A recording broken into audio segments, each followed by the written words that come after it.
No goals. Last game before the real stuff. What do you make of it? Oh look, it was a tricky tie because Corby were really competitive. We knew that, and I made lots of changes. And there's no bones about it. We give boys a chance to play. 3 or 4 trialists playing, and a couple of boys that missed out earlier in pre-season got their chance to play 90 minutes, which was really pleasing for me. Hughes come through it, Cammy's come through well, and Ishmael's come through well, and obviously Marty didn't play 90, but there were the 4 I was really looking at to play full minutes, and so 3 out of 4 isn't bad. Game a few chances, wasn't it? I don't think both keepers had anything to do, really, not much to do. We've hit the bar, they've hit the bar, but it had that, feel when I looked round behind me on the bench and I had Stevens, Barrett, Ponticelli. I really wanted to get them on, but in my head my plan was different and I stuck to the plan. Forgive me, I would have thought it was in your last game before the first one. I expected a strong side. Did you have method in that you didn't play a side that we might see next week? Yes, I did. I thought we were brilliant against Bury on Tuesday night. I thought we trained really well Thursday and Friday, and I was a bit cautious today. It wasn't always in my planning, but that was our 7th pre-season game. We've come through unscathed, and look, I'm happy with the way it's gone. And as I say, the last 2 away games were really good performances, and I felt like we'd done enough in terms of what we've got, especially with the attacking players. More than anything, it was a little bit of a rest, but we sort of accommodated for that in the last 2 days training. Gives us a chance Monday to start fresh. I don't have to do a recovery day, and that was the main thinking about it. So I suppose your thinking is next Saturday I want everybody safe and sound, cotton wool, but fit as a fiddle to face Hereford. Exactly right, yeah. Oh, and more so now it's Sunday, Monday is double day recovery. So Monday we can come in, train, Tuesday train hard, and then Thursday, Friday will be our prep for Hereford. That was the thinking. Will you have any sort of behind closed doors, like in-house little games of 90 minutes? Yeah, we will actually, yeah. We're fortunate enough to use Ely's pitch, the grass pitch, so we'll use that during the week. Nothing too strenuous, but a lot of shape work and patterns in play, and I think that you saw in pre-season, it's not too dissimilar to last year, so hopefully the boys know their roles, and it's just tweaking it slightly and maybe see 1 or 2 new faces before next week. We saw the diamond. Is that diamond forever? Are we going? Sorry, I had to. Yeah. Are you going to go back to what you had before, or what? No, that was literally personnel. Yeah. We just wanted to give people minutes, so we sorted a shape out around that. Obviously, wanted to give Fletcher Toll, Charlie Royal, and Q to get into their proper positions, and that was really the main reason for the diamond. Boys can adjust. It might be that we go that way during the season. But I think it won't be too dissimilar to our shape from last year. Are you happy at the moment, a week to go? You're happy with everything? I know you probably expected Ollie to go, I don't know. But, a week and a bit before the start of the season, that's a bit of a loss. We haven't seen Ollie all pre-season, so he's not played in any games. Ben Isaacson's done really well out there.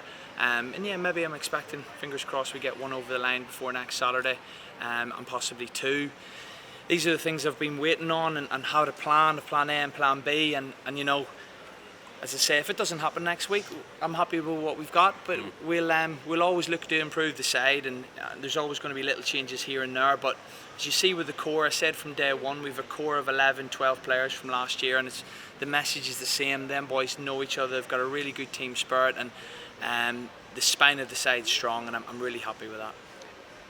Are you happy that you're starting 11 as well? Because you've seen like Kane, partly I personally thought he had a good 90 today, but then you've got other lads behind you. Yeah. Is there a problem there trying to fit them all into 11? Oh yeah, certainly don't know my starting 11. No. Not yet, no. We've got 4 really good midfielders with 3 really good strikers, and I have to make those choices. It's how they train. The competitiveness will raise their game, so it's a good problem for me and the staff to have, but I certainly don't know my 11 yet. That's not a bad thing. No, certainly not, because we've 7 games in August. They're all going to play, and it's easy for me to say that as a manager. You're all going to play, and there's going to be boys disappointed. Some people are going to be left in the stands next week at Hereford, which is an even bigger problem for me. So, but that's my job. I'd rather that than scratching and trying to get an 11 and a 16. But as I said, their team spirit's great. That core 11, they know what is expected here. They know what it's like at the walks when we get going. They know how to win games, and my message has been clear. As long as your work rate is great, then you've got a chance in staying in the team. I guess keep onto the Hereford theme. You are here again. Yeah. This has got to be the place where you do not lose games, isn't it? Very true. Our record was excellent, and we had a really good start last year. We've got to get on the front foot. Then we've 2 really tough away games, but we're not looking past Hereford. But in the back of our mind, the staff, we're planning for the whole month. That was the reasoning today, also with the changes, because look, the money's in August. This is the business end of it, and I've really enjoyed pre-season. I thought we've had some great performances, especially away from home, when maybe sides took us a little bit for granted. And as I say, our front 3 at times have been frightening. We've scored lots of goals, and as I say, Q today was very unlucky with his chance not to score, but he's got 90 minutes, and he probably hasn't done that in a long time. And he'll only get stronger. He's a young lad, willing to learn. And it's a great problem for me for next Saturday. Do you think this will be a team that scores a lot of goals? I know that's the hope, but is the way you look at, are you a pragmatist when you go out there, or do you really want to let them let rip a bit? Myself and Adrian's been putting those messages across all pre-season. We want more goals from our 10s. It wasn't enough. We want them hitting double figures. We want double figures from our strikers. Our centre halves were getting double figures last year. We've got goals from midfield. Look at their technique, and Smith, Sean, Hughesy, they're all great technicians. We're expecting them to score goals, and yeah, it can be exciting. I want this place to be exciting. I want my forward players to go out and express themselves, and when they don't have it, work their socks off to get it back. And yeah, as I say, I'm not looking too far ahead of myself, but I do want more goals from midfield this year. And does the way that last season ended, does that still smart with you a little bit? And you want to put things right? Yeah, we actually chatted about this week. You've got to use that fuel for fire, and the disappointment of the Kidderminster game. But the boys haven't shown any of that. They've come in fresh. They know they're buzzing for the season to start, because the pre-season games at times can get a bit slow, and there's no atmosphere really here in the second half. And look, they're desperate for that competitiveness now. 7 games is a lot of games in the short space of pre-season, and yeah, they're looking forward to it, and we're all ready for next week. You say a couple of bodies in. Yeah. Are we looking at left back, and yeah, you don't seem to need a midfielder, so up front? Yeah. We're looking for a left sider, and we're looking for another forward. I think we're well covered everywhere else, and I said we wanted the 21-man squad, and that gets us up to 21 if we can get 2 more in. If it's not next week, we'll be patient, but we'd like to get them in before the end of August. And you're happy with the depth? Yeah, really happy. 2 great goalkeepers, 4 centre halves, good wing backs, good midfield, competition for places. Yeah, look, I'm excited about it. Yeah. Well, good luck with the goalkeeping situation. How you'd pick them, I don't know. I know, it's a hard one for me. 2 excellent keepers. Joner's played a lot of minutes in pre-season, and yeah, we'll see how this week goes. Good luck. So it's a new season, as we all know, next Saturday. When you look at the squad, look at your squad, and you compare it to the squad that started the season last season, how do you think it compares? Look, the league's physical, and I know we probably have to get a little bit more physical with the ones that we've lost, with a few more seasoned players left that left in the summer. But I look at us and I think we're exciting. I'm going to demand more from the ones that are here. I talked about those goals from midfield and our 10 players, and Barrett and Stevens. They're really good players. They should be playing a level 2 levels above.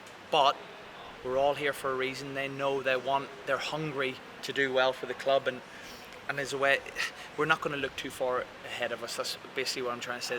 They're all going to try and get in the team first and foremost, and then it's up to them. If they work hard, they'll keep their shirt. But that competitiveness, I think, is probably stronger than the start of last year. I think it's going to be harder for me to pick the team than probably it was for Tommy at the start of last year, which is it's a really good problem to have. Does it concern you? Obviously, you've lost gold. You've got to play at a higher level. Do you think that puts more pressure on the likes of Jordan and Ben Stevens and Josh Barrett to score more goals? I mean, how? I think they'll relish it.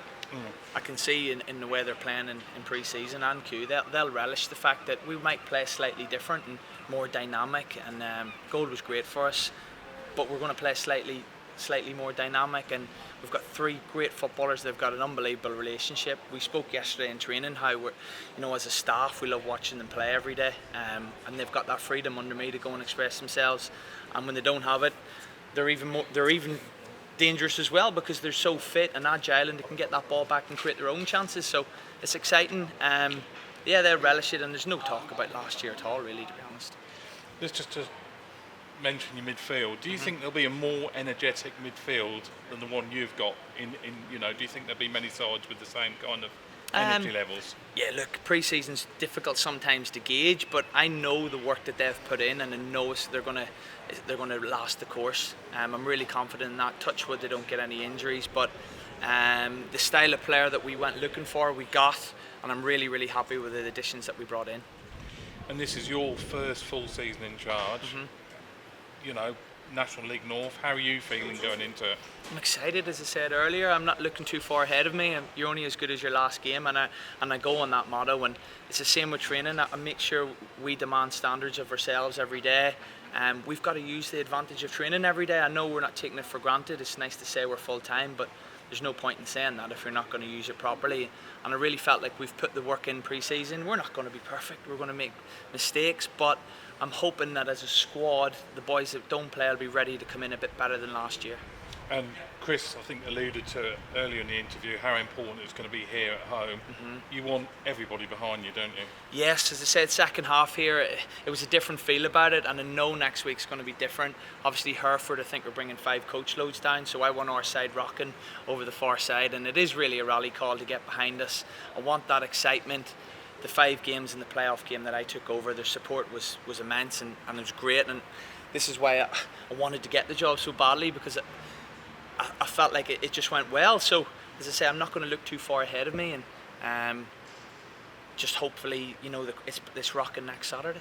We know it's one game at a time, but when you look at the teams you're up against, who are you expecting to provide the biggest challenges? It's a tough start, isn't it? I mean, those 3 sides that we play, we'll be looking to get in the playoffs. It's Chester, Curzon, and obviously Hereford next year, so they'll all be hoping to get in the playoffs. So it's a difficult start.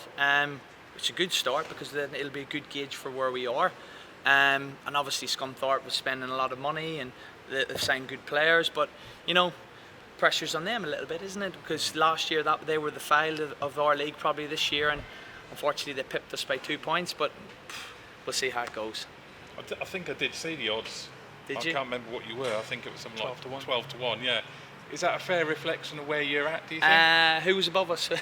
Scunthorpe. Chester. And Chester, Chester. yeah. So we were third favourites. Well, look, probably not just of last season. The last few seasons we've been there or thereabouts, haven't we? Yeah, look, as I say, I don't know. I don't want to put a label on it. We'll keep that private. Okay.